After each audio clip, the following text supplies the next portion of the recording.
Deuxième partie de l'Africa Newsroom. Nous sommes toujours avec Daoud Attal et Alfred Chongo, nos éditorialistes, et Mahamat Assilek Kalata vient de nous rejoindre sur ce plateau. Bonsoir. Bonsoir. Vous êtes directeur de la publication Tchad Anthropus Tribune. Avec vous, justement, nous allons évoquer la situation économique du Tchad dans le grand angle.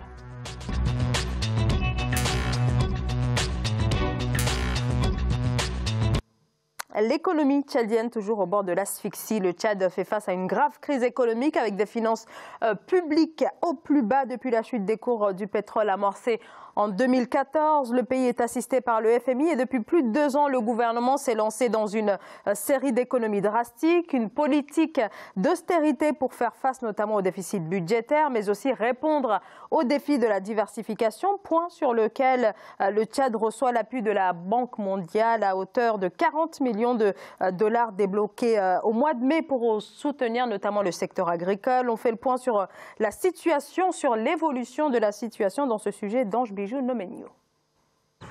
Le développement de l'agriculture est en pleine mutation au Tchad. Le pays a amorcé un processus de modernisation et de mécanisation du secteur agricole qui représente près de 23% du produit intérieur brut. Une stratégie qui entre dans le cadre du projet de renforcement de la productivité agricole et de la résilience au climat. La nouvelle stratégie repose sur l'amélioration des pratiques agricoles à travers une mécanisation adaptée au contexte biophysique, l'amélioration de l'accès au matériel agricole au profit des producteurs, ainsi que le renforcement du rôle du secteur privé dans l'approvisionnement du matériel agricole. La stratégie qui sera mise en œuvre à l'horizon 2030 comporte 3 phases, dont une première de 5 ans et les 2 dernières phases de 3 ans chacune. L'amélioration de la production et de la productivité agricole constitue une véritable préoccupation des pouvoirs publics tchadiens face aux problèmes récurrents d'insécurité alimentaire et nutritionnelle. Aujourd'hui, pour qu'elle apporte tout le potentiel de diversification qui en est attendu à l'économie, l'agriculture du Tchad doit devenir une agriculture de 2e génération. Cela veut dire que les terres cultivables doivent l'être de manière extensive. Elles doivent aussi l'être de manière intensive. Le Tchad est le second producteur de gomme arabique au monde. C'est un produit qui est très important pour la fabrication des boissons non alcoolisées. Or, c'est une agriculture qui reste extrêmement artisanale. La stratégie de mécanisation agricole, nouvellement élaborée, comporte un plan d'action qui devrait permettre au Tchad de rendre ce secteur plus performant dans la perspective d'atteindre à l'horizon 2030 l'autosuffisance alimentaire et l'objectif fin zéro. Alors le Tchad, sous assistance du FMI et d'autres bailleurs de fonds comme la Banque mondiale, on vient de le voir dans ce sujet. On a également l'Union européenne. Mahamat Assilek Kalata, est-ce qu'au regard de l'ampleur de la crise, avec ce déficit budgétaire de plus de 800 millions de dollars, le Tchad peut espérer véritablement en finir avec cette crise en comptant uniquement sur le seul soutien étranger finalement? Est-ce que cela ne révèle pas des failles en matière de politique de diversification? Merci. Moi je pense que le problème est là. Il y a un problème d'abord de gouvernance et il faudrait y pointer le doigt. Je ne crois pas si cela devrait se faire avec les cadres actuels et les gens qui aujourd'hui sont aux commandes du pays. Moi, je pense qu'il faudrait revenir un peu en arrière et se poser la question, qu'en est-il déjà de cette politique en 2015 qui a fait que le président en grande pompe avait signé avec la Chine, l'Inde, et ils ont pu amener quand même, on arrive à mettre sur pièce des tracteurs, soi-disant pour de... À l'époque, c'était aussi en grande pompe, l'argent du pétrole aidant. 3 ans après, c'est un échec total. Donc moi je pense que tant que ce pays-là, ce n'est pas un problème de projet, c'est un problème d'hommes, de ressources humaines. Tant que les bonnes personnes ne sont pas à la bonne place, quoi qu'on puisse faire, la Banque mondiale, appelez tout ce que vous voulez, tous les scientifiques peuvent regarder ce problème, mais rien n'avancera. Rien n'avancera et je n'y crois pas. Daoud Attal. Oui, bon, je suis d'accord. En tout cas, dans l'état actuel des choses, la situation, je dirais même qu'elle est critique parce que, bon, au niveau du reportage, à la fin, ce qu'on entend, c'est que l'objectif d'ici 2020 est d'atteindre l'autosuffisance alimentaire. Il ne faut pas rêver. C'est irréaliste. Parce que 2020, c'est dans 12 ans. Vous pouvez pas aujourd'hui avoir l'insécurité alimentaire comme le connaît le Tchad 4 millions de personnes sont en insécurité alimentaire et il y a une malnutrition quand même aiguë. Pardonnez-moi, le problème est beaucoup plus complexe que ça. Le problème, c'est que il y a un président qui s'appelle Idriss Déby Itno, que tout le monde connaît, qui ne fait pas instaurer la loi. Les gens qui sont nommés à des postes de politique... Oui, mais moi, je suis dans le fait technique pour l'instant. Non, mais moi aussi, je vais aller aussi dans les faits techniques. Tant qu'on ajoutera toujours des grands mots, on prendra des grands ressorts, c'est un serpent qui se mord. Donc, pour vous, finalement, c'est tout un système qui pose problème. Ça ne peut pas avancer. C'est tout un système. Sur la question des ressources humaines, je suis d'accord avec vous. C'est-à-dire que, bon, il faut les bons hommes pour gérer. Mais si vous avez des bons hommes qualifiés, droits, et même, j'allais dire, ce qui est plutôt rare aujourd'hui, des gens d'une probité morale irréprochable, et ça reste qu'à 50%. Et que vous avez des mauvaises politiques, vous mettez en œuvre des mauvaises politiques publiques en matière agricole, puisqu'on parle d'agriculture, ça ne marchera même pas. Les ressources humaines, c'est important. Mais je pense également que la mise en œuvre des politiques publiques, c'est un fait. Tout à fait. Tout à fait. Aujourd'hui, quand même, bon, parlons, le Tchad est mal géré, c'est une évidence. Vous voyez, le pays est en récession. Il n'a pas connu de croissance positive depuis 2015. Tout à fait. D'accord. Donc, quelque part, moins 6, je crois, en 2016, moins 3 en 2017. À un moment donné, vous ne créez plus de la richesse, c'est une récession, mais vous détruisez même quelque part. Donc là, c'est une situation grave. Le pays connaît, je le lui souhaite pas, mais il connaît une situation grave. Et ça se répercute sur la sécurité alimentaire, sur la santé, finalement, parce que la malnutrition est là. L'insécurité alimentaire, comme je le disais tout à l'heure, quand vous avez une partie de la population qui n'est pas négligeable, qui connaît l'insécurité alimentaire, il y a aussi, bon, on peut avancer des paramètres climatiques, souvent, etc. Parce que la période de soudure est là, les changements climatiques, c'est un pays sahélien, etc. Mais je crois que ça ne suffit pas.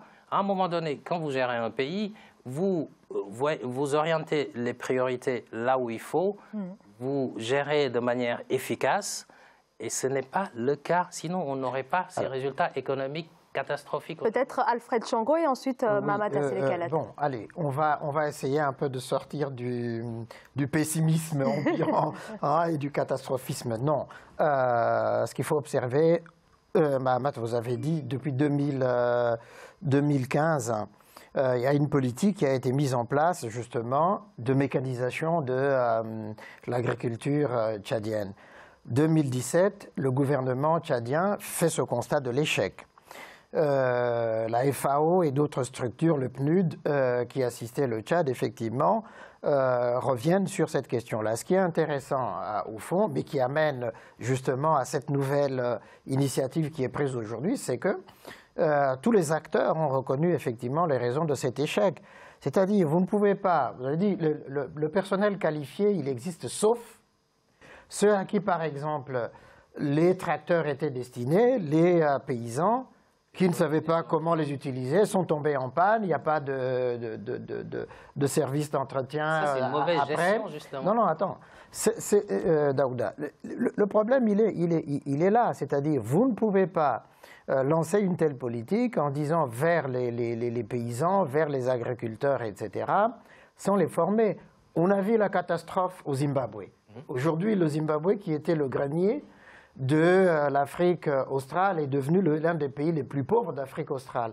Alors qu'à l'époque, justement, quand Mugabe n'avait pas pris sa politique folle, justement, de rétrocession, de confiscation, cession des terres aux anciens combattants, l'économie était solide. Et au fond, ici, on est presque dans le même cas, sauf que on n'a pas formé les gens, justement, à utiliser ce matériel. Deux, la question climatique, elle est importante, au fond. C'est-à-dire, vous ne pouvez pas donner à tout le monde le même matériel sans savoir, mais justement, par rapport à la géographie physique du Tchad, que les gens qui sont dans la zone sahélo-saharienne, vous allez leur donner des tracteurs, mais enfin, mais ceux qui sont dans le sud, eux, ils ont des terres beaucoup plus fertiles, etc.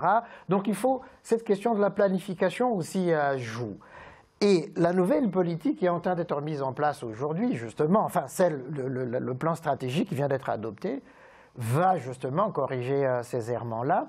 Et il faut espérer effectivement que aujourd'hui la question de la formation des agriculteurs soit au cœur justement de ce projet. Alors quand même, ce n'est pas la première fois qu'il y a un plan stratégique qui est mis en place au Tchad, Mamata Sidek. Franchement, on ne vient pas quand même sur un plateau de télévision pour parler en mal de son pays par gaieté de cœur. Ah non, non, mais souvent, on ne vous le reproche pas. Mais non, mais assez souvent, ce que les grands théoriciens, ceux qui sont dans leur bureau à Washington ou, je ne sais pas, en Suisse ou à Paris, ne connaissent pas ce qui se passe réellement au Tchad. On prend des données statistiques, etc. On parle comme ce pays-là évolue comme partout ailleurs. Or, c'est spécifique. Comment le Burkina Faso, qui est un pays aussi enclavé comme le Tchad, a pu développer quand même un secteur agricole qui aujourd'hui, même s'il n'atteint pas vraiment l'autosuffisance alimentaire, arrive à nourrir sa population. Le Burkina Faso n'a pas de pétrole. S'il vous plaît, qu'on se dise la vérité, c'est que dans ce pays-là, il y a un problème qui gêne. Vous, mon frère qui est là, ou quand on est face à un échec une fois, on recommence avec les mêmes hommes, les mêmes méthodes, pour arriver à quoi?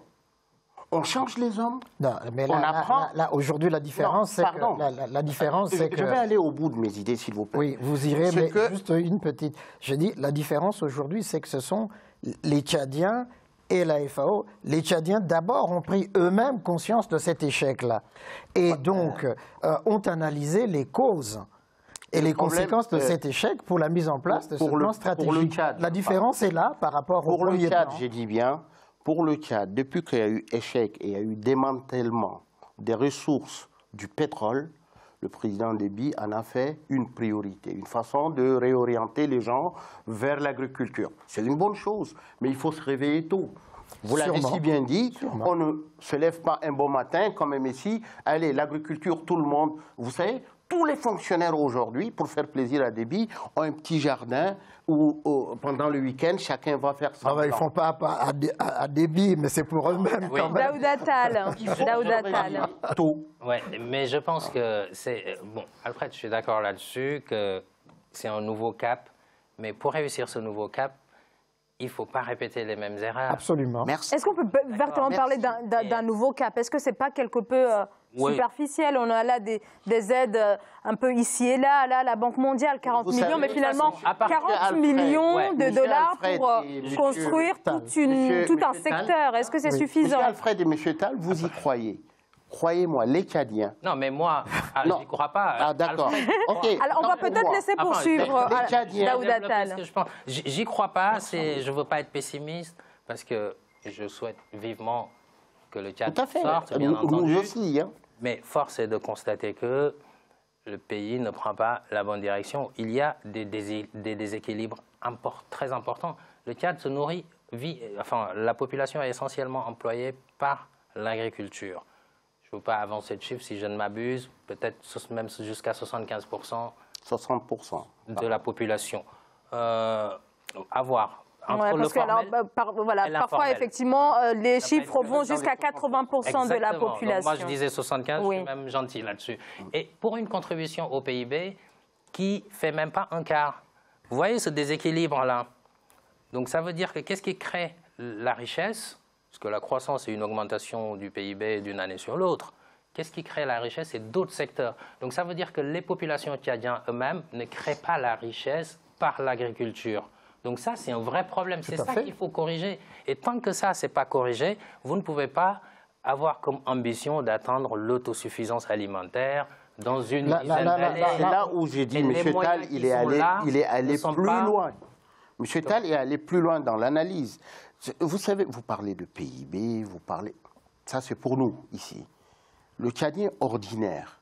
Non, mais le PIB, c'est du réel, c'est du travail, c'est du... Pardon, désolé. D'accord, mais le Tchadien ordinaire, il faudrait lui donner les moyens qu'il puisse, ne serait-ce qu'atteindre l'objectif déjà étalé par les politiques.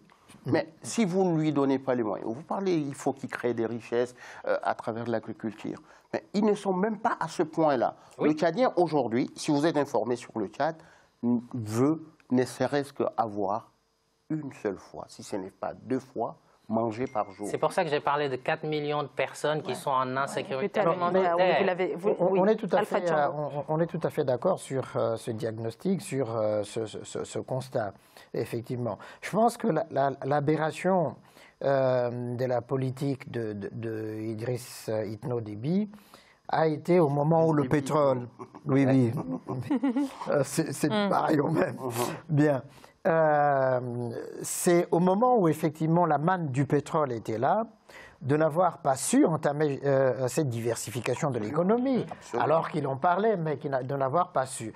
Et aujourd'hui que la crise du pétrole est arrivée, qu'il n'y a plus de revenus du pétrole, et puis Glencore qui le tient au cou, et ça fait effectivement qu'on retombe sur la dépendance vis-à-vis justement des bailleurs, des financiers internationaux. Cette fois-ci, moi, je crois que c'est ce plan stratégique, mais je ne sais pas, vous nous direz ce que vous en pensez, c'est que avec son voyage en Israël, peut-être qu'il a reçu, Idriss Déby Itno a reçu peut-être des assurances que des agronomes israéliens viendraient faire des miracles au Tchad. Alors justement, peut-être sur ce voyage, pardonnez-moi, je ne vais pas vous couper, vous allez peut-être nous donner un peu plus d'informations justement sur ce voyage en Israël juste après cette courte pause. À tout de suite.